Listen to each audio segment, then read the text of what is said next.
Hello and welcome to my channel Pratyusha Roslin. আজকে আমি সকল মহিলাদের উদ্দেশ্যে কিছু কথা বলতে চাই। আমরা যে জেন্ডার ইকুয়ালিটি নিয়ে এত কথা বলি, আমার মনে হয় যে জেন্ডার ইকুয়ালিটি তখনই পসিবল যখন আমাদের কাছে সেই ফাইন্যান্সিয়াল ইন্ডিপেন্ডেন্সটা থাকে। What I feel is that your voice will be heard only when you have got the financial independence.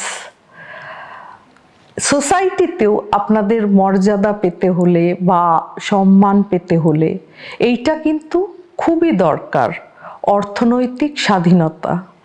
তো আমাদের সব থেকে আগে উচিত কি করা, নিজেকে ফাইন্যান্সিয়ালি স্টেবল করা, স্ট্রেনথেন করা। আর একটা জিনিস জানেন তো, মানে লাইফটা কিন্তু আমার মনে হয় একটা ইভলিউশনারি প্রসেস।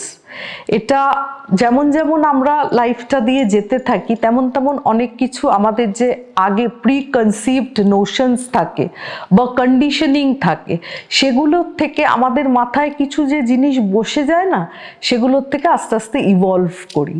যেমন আমি নিজের কথা বলি, আমার আগে মনে হতো to be a good homemaker or to be a good mom you need to be around always, মানে বাড়িতে বসে থাকা উচিত, নিজের অ্যাসপিরেশনস, নিজের অ্যাম্বিশনস সব জলাঞ্জলি দিয়ে নিজের সংসারকে দেখা উচিত।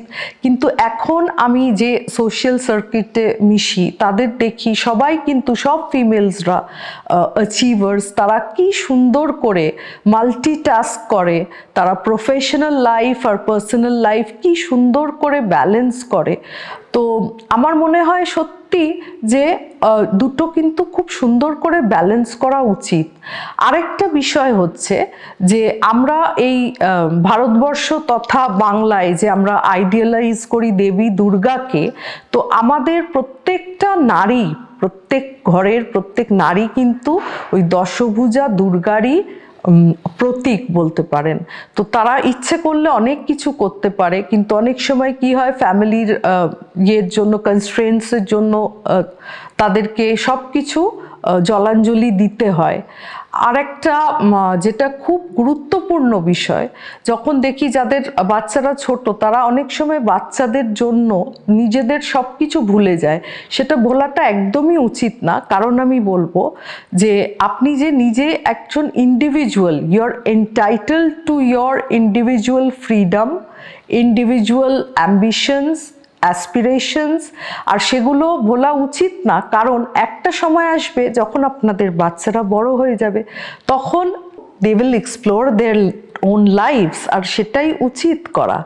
যদি আপনারা আপনাদের ওয়ার্ল্ড না ক্রিয়েট করতে পারেন, তখন কিন্তু একটা ভয়েড থেকে প্রচণ্ড রকম মেন্টাল ডিসঅর্ডার শুরু হয়ে যাবে। তো আমি চাই না সেরকম হোক।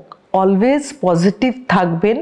আর যারা এখনও নিজেদের সম্বন্ধে ভাবছেন না, ভাবা শুরু করুন প্লিজ। আমার কথা শুনুন, আপনাদের ভালোই হবে। আপনাদের যা যা প্যাশন ছিল বা অ্যাম্বিশন ছিল সেগুলো পারসিউ করবেন, জানবেন it's better late than never. আর এটা হচ্ছে sort of exchange of thoughts. আমি আমার যা ওপিনিয়ন, থট আপনাদেরকে জানালাম। আপনারাও আপনাদের যা থটস, ওপিনিয়ন্স অবশ্যই জানাবেন আমার কমেন্ট বক্সে। আর কি করবেন, লাইক, শেয়ার, সাবস্ক্রাইব করবেন। আর ভালো থাকবেন। বাই।